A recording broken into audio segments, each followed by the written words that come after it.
गली में ही वो चुटकी ले रहे हैं, लेकिन वो ये भी कह रहे हैं कि जो विपक्ष है वो सुस्त इसलिए नजर आ रहा है क्योंकि उनके एक प्रमुख जो हैं उन्होंने ये कह दिया कि भैया जब तक पीएम कैंडिडेट घोषित नहीं करोगे, ये उस तरह से नहीं दिखाओगे, तब तक मैं कैंपेनिंग नहीं करूंगा। कौन हो सकता है ये? देखिए, हम लोग हमेशा उसी बात पर चर्चा करते हैं जो प्रधानमंत्री बोल देते हैं। इस देश में सर्वे आ रहे हैं, CSDS का सर्वे आया है। महंगाई और बेरोजगारी, ये दो मुद्दे हैं, दोनों को जोड़ के 50% लोग इसको मुद्दा मना रहे हैं। महंगाई और बेरोजगारी जनता की नज़र में इस चुनाव में सबसे बड़ा मुद्दा है। ये बात जरूरी है करना। एक बात मैं आपकी अनुमति से कहना चाहता हूं, जो अभी गौरव वल्लभ जी की जो बाइट आई उस पर एक टिप्पणी मैं करना चाहता हूं। गौरव वल्लभ जी ने कहा वेल्थ क्रिएटर को गाली देना। वेल्थ क्रिएटर किसको बोलते हैं? गौरव वल्लभ जी, आप तो अर्थशास्त्री हैं। वेल्थ क्रिएटर इस देश की जनता है। ये वेल्थ एब्जॉर्बर है जिनको आप वेल्थ क्रिएटर बोल रहे हैं। लीडिंग नेशन जो है, वेल्थ वो हम लोग कैसे बने? आप मुझे ये बता दीजिए, आप लोग बेरोजगारी का डंका बजा रहे हैं। एक बार उनकी बात पूरी आ जाए, एक बार उनकी बात आ जाए, उसके बाद रिएक्ट करिएगा। अभी तो विशाल जी का ओपनिंग कमेंट भी नहीं है। आप बोलिए। विशाल जी को एक बार स्क्रीन। मैं कह रहा हूं वेल्थ क्रिएटर इस देश की जनता है।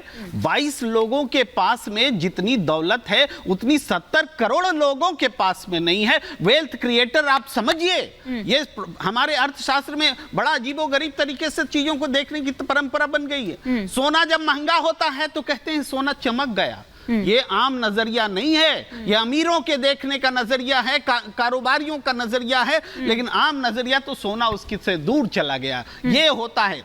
जब आप नजरिया बदलेंगे तो आप अमर्त्य सेन होंगे, आप मनमोहन सिंह होंगे। इसलिए आम लोगों से जुड़ा हुआ नजरिया जब लाएंगे तो मनरेगा जैसी चीजें आएंगी और देश की अर्थव्यवस्था चलने लगेगी, जो पंगु हो जाया करती है मंदी के दिनों में। पैसा आम लोगों के बीच कैसे जाएगा, ये महत्वपूर्ण है। ये मैं गौरव वल्लभ जी को संदेश देना चाहता हूं कि आप वेल्थ क्रिएटर का मायने समझिए कि वेल्थ क्रिएटर है कौन। हाँ। जी विशाल जी।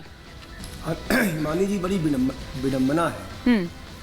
अभी मैं सुन रहा था प्रेम जी को, संजय जी को, और अभी आपने वो बयान भी चलाया कि वो लालू जी की बेटी कह रही है कि वो जेल में डालेंगे। मतलब आज लड़ाई इस बात की नहीं है कि भ्रष्टाचार के खिलाफ कैसे लड़ा जाए। आज लड़ाई इस बात की है कि जब आदरणीय प्रधानमंत्री जी कहते हैं कि भ्रष्टाचारी को छोड़ा नहीं जाएगा, एक भी भ्रष्टाचारी को, तो आज सभी मिलकर उस भ्रष्टाचार को बचाने में लगे। मतलब मुद्दा नहीं है। गजब है। हाँ। अब देखिए जरा, मैं एक एक तथ्य के साथ बात करूंगा। हाँ। जो कह रहे हैं ये बात, उनसे जरा पूछिए कि लालू जी के ऊपर जब मुकदमा चला तो क्या भारतीय जनता पार्टी की सरकार थी? जब करुणानिधि, जयललिता, शिबू सोरेन, इन सबके ऊपर जो मुकदमे हुए तो भारतीय जनता पार्टी की सरकार थी। और आज अभी यहाँ पे बयान दिया जा रहा है।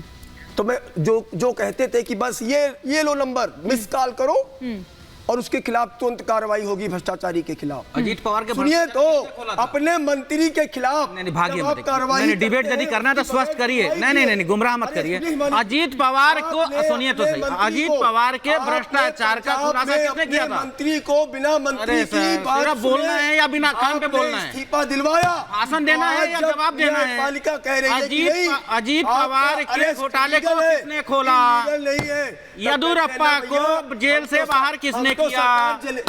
व्यापम घोटाले पे जांच किसने किया? अरे गजब है। नैतिकता पर बड़े बड़े बयान देने वाले, ये फाइल जो याद करिए। मजेदार बात, प्रधानमंत्री। लेकिन ये बात तो ठीक है ना संजय जी, जिस रामलीला मैदान में भ्रष्टाचार के खिलाफ लड़ाई की बात की गई थी, आज उसी रामलीला मैदान में सभी मिलकर एग्जैक्टली देखिए ये पॉइंट्स है। मैं आ रही हूँ दुष्यंत जी, लेकिन संजय जी नैतिकता की बात, ठीक है, नैतिकता की बात तो किया ही करते थे ना, और उसी नैतिकता के आधार ठीक एक लिस्ट पूरा बना देते थे। आप नेताओं को दोषी करार दे देते थे। आज आप कहते हैं कि अभी दोष सिद्ध नहीं हुआ है, लेकिन तब आप उन्हीं को एक सेकंड विशाल जी, आप ही की बात को आगे ले जा रहे हैं। आपने मेरे सवाल का जवाब दिया था। हाँ। आप मुझे उत्तर दीजिए। आपने अजीत पवार पर आरोप किसने लगाया? क्या अजीत पवार पर आरोप किसने लगाया? क्लीन चिट है, प्रधानमंत्री ईडी है, क्लीन चिट है, प्रधानमंत्री सीबीआई है, क्लीन चिट है। प्रधानमंत्री जांच अरे एजेंसी है। प्रधानमंत्री जी ईडी लेकर आए, प्रधानमंत्री जी पीएमएलए लेकर आए।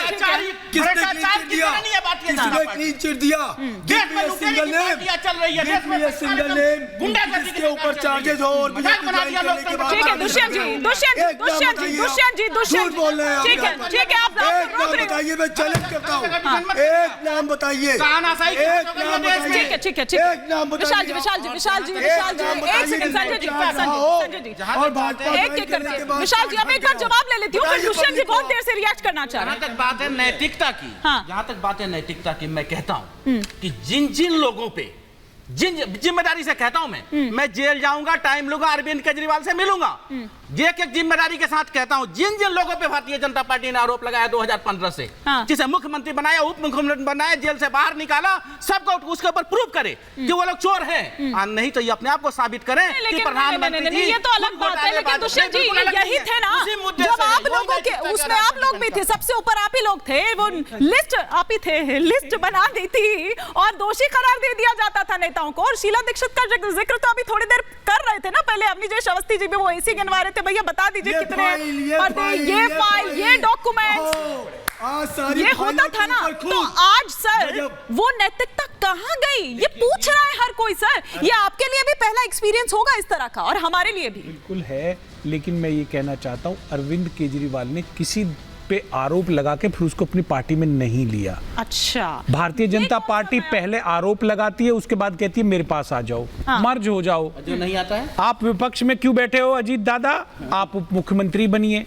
और अन्य नेताओं के नाम गिनाऊंगा, बहुत समय लग जाएगा, रोज हम इसको रिपीट करें अच्छा नहीं लगता। लेकिन देखिए माफी तो कम से कम मिश्रा जी बनती है, माफी तो मांगनी चाहिए। जिसको पार्टी ज्वाइन करा रहे हो संजय जी को ना, उससे पहले मिश्रा जी को मांगनी, संजय जी को उससे पहले माफी मांग लो। भाई हिमानी जी, भाई मुझे देखिए विनम्रता से ये कहे भाजपा प्रवक्ता और समर्थक कि देखिए हम आज इन्हें वापस ले रहे हैं, हमने इन पे आरोप लगाया था, हम उस आरोप के लिए माफी मांगते हैं। भैया कम से कम माफी तो मांग लो। आपका पता नहीं, आज आरोप लगा रहे हैं, कल को ज्वाइन करा लेंगे और ज्वाइन कराने के बाद में महत्वपूर्ण मंत्रालय थमा देंगे। ले लीजिए। दुष्यंत जी पूछ रहे, नीति जी वो पूछ रहे भ्रष्टाचारियों को बचा कौन रहा है, वो या आप अपनी पार्टी में लेकर, क्योंकि उधर वो जब जा रहे हैं तो सदाचारी हो जा रहे हैं।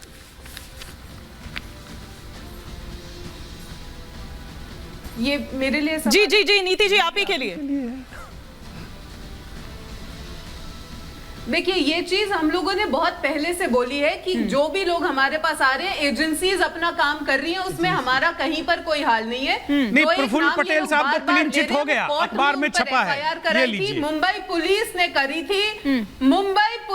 करी थी, उद्धव ठाकरे के टाइम पर उनकी पहली क्लोजर रिपोर्ट लग गई थी, उसमें बीजेपी का कहीं कोई हाथ नहीं है। ये आपने एक नाम बार बार लिया, इसलिए मैंने उसका एक्सप्लेनेशन आपको दे दिया। लेकिन दूसरी बात ये है सर, जिन लोगों को एक एक कर प्लीज, एक कर गालियां दे देकर आप लोग सत्ता में आए थे, उन्हीं लोगों के साथ आज आप लोग भ्रष्टाचारियों की बारात निकाल रहे हैं रामलीला मैदान से। और